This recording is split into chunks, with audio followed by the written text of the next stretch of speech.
This story is pretty in-depth. Strap in, the roller coaster is going on a wild ride, but I'm going to give you the players and all of this story that you guys should focus on. First off, you have Nine Line Apparel, which is a very infamous brand that has done tons of work to help first responders, military, things like that, and has had a backing around the 22-a-day thought process that's out there for veterans that are going through some mental health issues. Now, the other person you have to consider in this is going to be Janae, which she is a person that's an influencer that is across social media that covers news, commentary stuff, kind of like what I do on this channel here, where she is the defendant that it's being sued for $1 million from Nine Line Apparel. Now, on top of that, there are some accessory people that give context to this lawsuit that you should understand, and that should be the first one you can look at is the True Grit podcast, which is run by the competitor of Nine Line, which is the other well-known Grunt style company that's out there that does also this is kicking off, and that is because there are two people that got into a issue which included Zach Scalf and Madeline Coulter. Now, to give you the context of this story, Zach Scalf was a Nine Line Apparel brand ambassador influencer as well. On top of that, there was this person that was Madeline Coulter, which according to Janae here, from some of the stuff she said, Zach was very persistent about her being pursued and things like that. They have eventually had an affair and things were not going so well. 2020, they ended up splitting up. For whatever reason, Zach is still hung on her. Zach takes her life years later, as he's still, professing his love to her, and she's got a fiance and is 9 weeks pregnant. And on top of that, then takes his own life afterwards. And that's kind of the scenario of what's happened. But the lineup of events that have happened here are what make this case interesting, because there are two different versions of the story. That there's one from the side of Nine Line Apparel that talks about the timeline being a huge gap, and then there's the other side where Janae is saying that there's negligence, or I would say a purposeful cover-up by Nine Line Apparel to make Zach, the guy that took his life and the other woman's life, to look good for the brand and to endorse the 22 lives a day. They say on July 12th, 2022, the community was rocked by the shocking M/S of two former employees of plaintiff Nine Line Apparel. Both individuals were U.S. Army veterans and former employees of Nine Line, having worked together between 2018 and 2020 approximately. 2 years before their deaths, while there was an initial outpouring of support for Zach Scalf, who'd posted message on his social media, this support quickly evaporated once it was discovered that before taking his own life, he took the life of Madeline Coulter. So you guys can see that clip. I'll show it here as it's still online for people to see. If you know me, you know that I struggle with a lot of my own personal demons, and sometimes we make decisions that we just can't come back from and bounce back from. It sucks. Hopefully this reaches somebody and you'll be stronger than I am.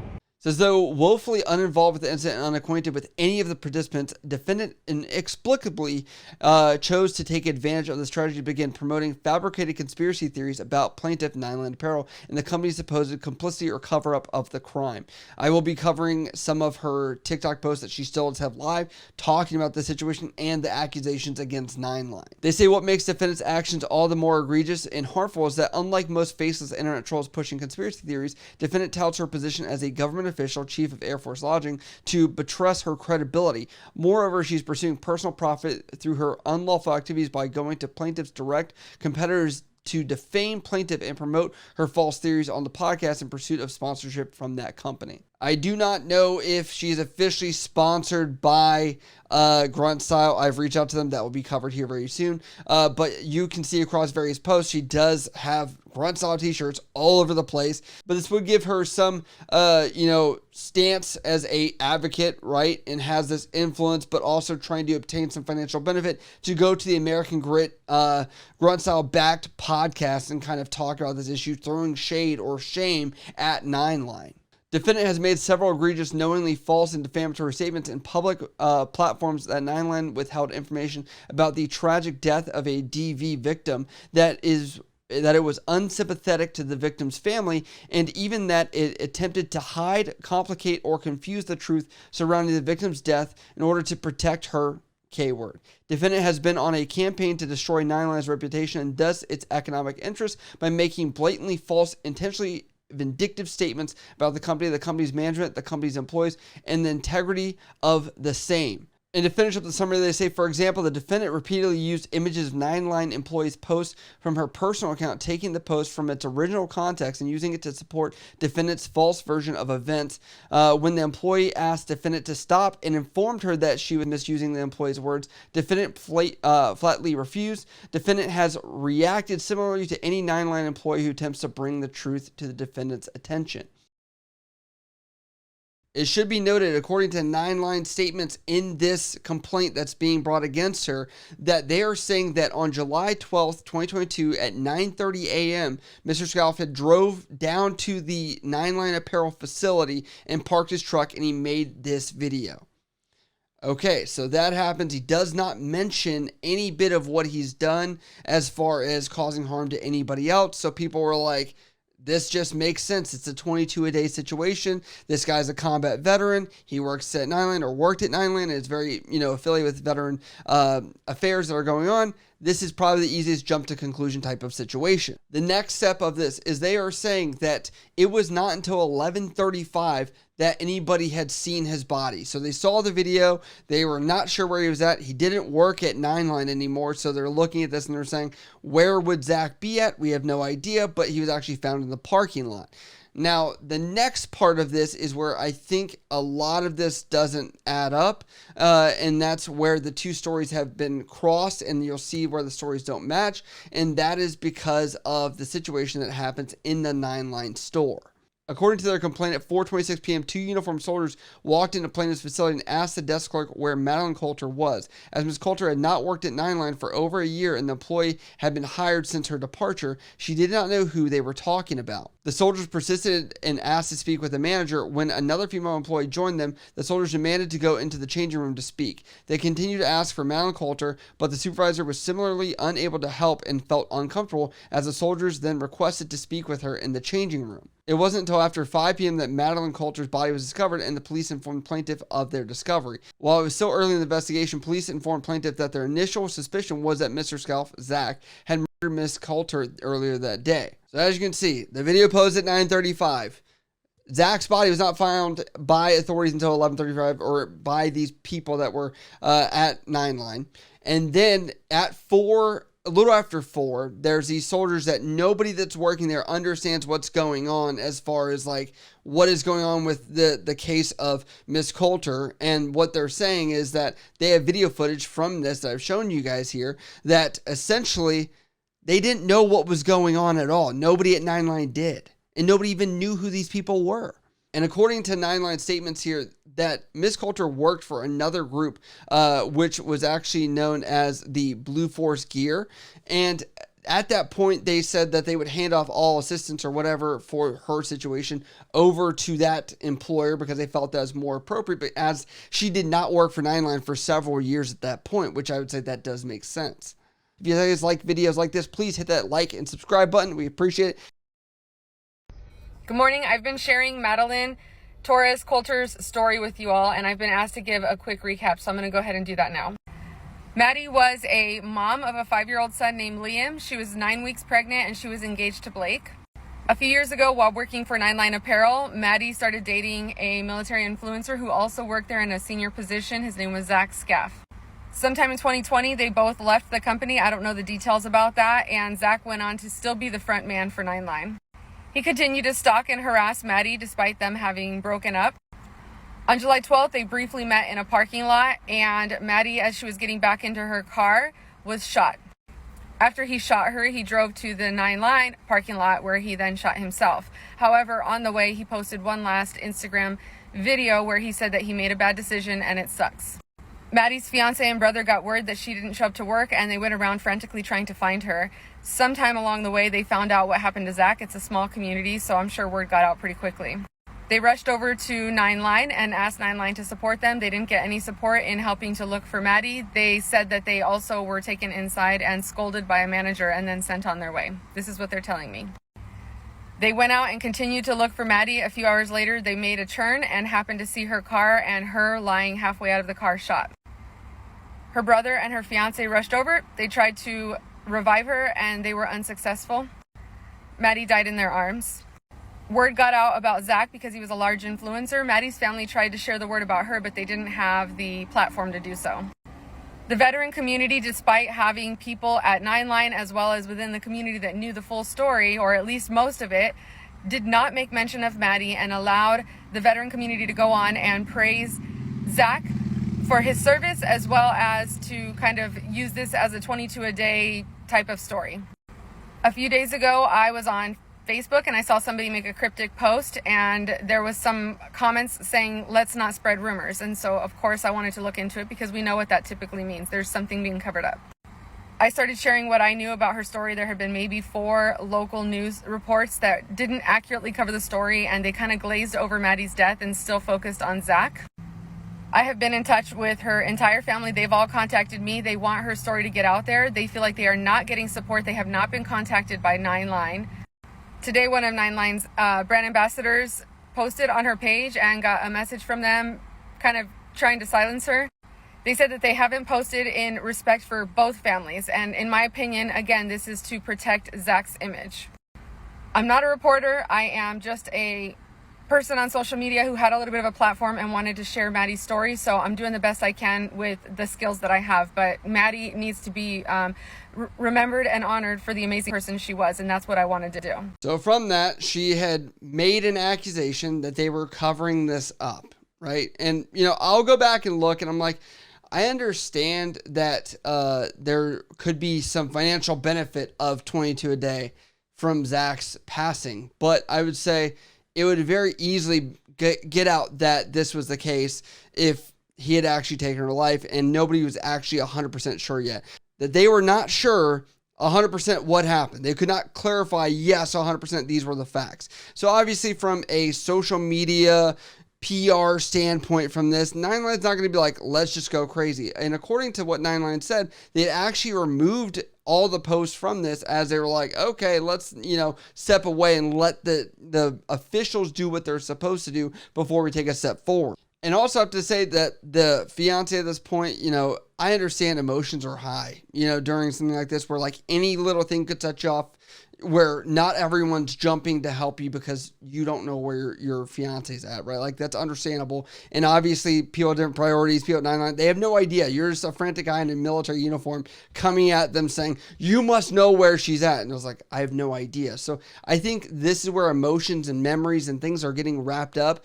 Now, they're saying that in this complaint that she has continued to make these accusations and hold this accountability towards 9line as she's made an update video on her TikTok, and this is what she said. Good morning. I just want to say, first of all, rest in peace to Madeline Torres Coulter and her baby, her unborn baby. They were laid to rest yesterday. Thank you, everyone who has helped to get the word out. When I first found out about this case, no one was talking about Madeline. And so it was really important to get the word out. I didn't know if I was going to be able to help get the word out, but thankfully you guys have pulled through and really spread awareness and also helped to pay respect to Madeline. I want to talk about a few of the, silencing tactics that I've experienced on that last post I did about big influencers staying quiet. The first one is, I didn't know. I know that. That's why I'm sharing. That's why I've been sharing for the last couple of days, because her family had to watch for 10 days as the veteran community praised him as some sort of 22-a-day victim, when in reality he had actually murdered her and nobody was talking about her. And there were people in the community who knew about her within hours of his death, and they did not share her name. Why? That's the next one. Well, I didn't have all the facts. Well, you didn't need all the facts when you were praising him as a 22 a day. You didn't need the facts then, but when it comes to violence against women, we always need to wait for the facts first. Why is that? Is it so that we could buy time to smear them? Because let me tell you, I have received some ridiculous messages about Maddie trying to smear her name when she's a victim of murder. You're doing this for clout. No, I'm not. And I've actually asked the family on several occasions, do you want to say this? Do you want to tell this? It would come better from your voice. And every single time I've gotten, I'm not ready yet. I don't want to. I don't want to make this about me. I just want her voice to be heard. I just want her story to be heard. So somebody has to get out there and share it. I had the platform and I'm doing what I can to share her story. But I think I've done a pretty dang good job about making this all about Maddie and the story and not about myself. The company shouldn't have to make a statement or honor Maddie. Well, let me talk about 2 reasons why they should. Number 1, these are both former employees. This relationship was actually bred in their workplace. Number 2, this is a company that is made up of veterans that profits off of the mental health of veterans. So don't tell me that when it comes to a situation that actually involves domestic violence and mental health in the veteran community that they're entitled to stay quiet. They're not, especially when they're breeding this type of behavior right there in the workplace. They were asked to help and they chose not to. So I don't want to make this about that company, but they definitely have a role to play in this whole situation. How is this honoring her? Well, 2-part. Number 1, she's not being erased, which is what the community was trying to do. The people who knew and were keeping it quiet were trying to do. They were trying to erase her memory so that they could preserve his integrity. Also, it's awareness. She couldn't be saved, but we can use her story to help save other women from the same fate. She had taken screenshots of other things and posted and overlaid it with this update. Now, I will say that when I look at this too, it's like there was a gap from when her body was found and when Zach's body was found. You're talking about a total of like 5.5 hours difference where the news that can be spread, I don't know the following or the understanding of one versus the other. Sounds like he had a bigger social media following and was able to, project that out a little bit easier and faster. I doubt when people have taken their lives, everyone's like, yes, there's another person that's had their life taken at the same time. As it took a while for that to update as people were obviously missing from work and, trying to figure that aspect out as well. But then she goes on the American Grit podcast and says this. It's a couple-minute clip, but I promise you it's worth it to understand her side. After all of this happened, within hours, the 9line staff and the 9line employees all knew what happened. However, on social media, people had already put up tributes to Zach, and they linked his death to 22 a day and, PTSD, 22 a day. And he was kind of getting elevated in the community as a victim of 22 a day. And within hours they knew, but nobody talked about Madeline. Not even someone posting about her. It was like silence in the community. And that's what bothers me is I don't necessarily think you need to, speak out or give your opinion. I understand that while the investigation's going on, people don't want to talk about it, but they were hiding her. It was almost like they just kind of wanted that to go away and like for nobody to know the full story. And some people even kept their tributes to Zach up on the page. And, Maddie's family was actually commenting under the video where he spoke and said, I made a mistake. And they were replying to people saying, listen, you guys, stop praising him. He's not a good person. He killed a woman. They got attacked in the comments. That's all that. They got attacked. And it was like, don't say anything until you know what happened. And I'm thinking, okay, let me ask you this. So when it came to you guys relating his death to 22 a day, when it came to you guys praising him as, I guess he had been a presidential candidate, like he had all these accolades. So when it comes to you guys putting all of that out there, nobody hesitated. But as soon as you find out that there was a woman murdered, all of a sudden it's like, well, let's wait for all the facts to come out. And I think that's what infuriated me was that they were trying to keep this woman a secret until all the facts came out, which is what? Like, it's going to be a year later, and then everybody's moved on with their lives, and the story never gets told. Right. Her family was pleading with people, talk about her, acknowledge her. She's a veteran as well. Yeah. Nobody would do it. Yeah. And I started getting just bombarded with messages from employees, former employees, trying to kind of expose the company. And I was like, I need to make sure that I stick to the situation that happened here. And I don't go on a crusade against the company or go on a crusade against any particular person. But really, the goal is to raise awareness for what happened, but also to give Madeline a voice because her voice wasn't being heard at the time. Yeah, yeah. And his pictures were still up all over social media. They were not being taken down. So he was up on all of these large companies' pages. I mean, a lot of pictures and videos of him. And so the family's commenting on all of them saying, please take this down. He doesn't deserve this spotlight anymore. And instead of acknowledging the family, they were just deleting their comments. Yeah.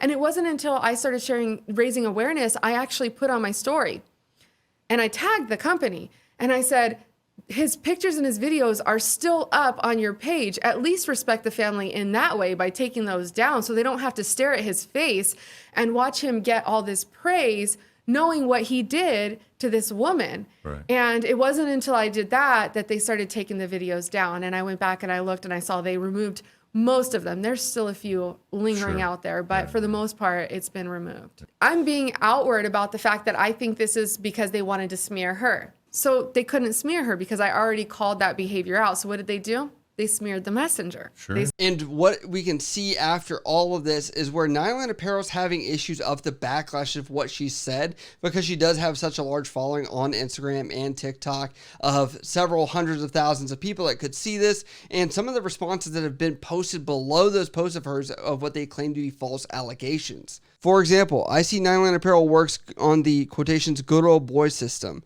And then she says, look up the Brandy Mai and Nyland open court records.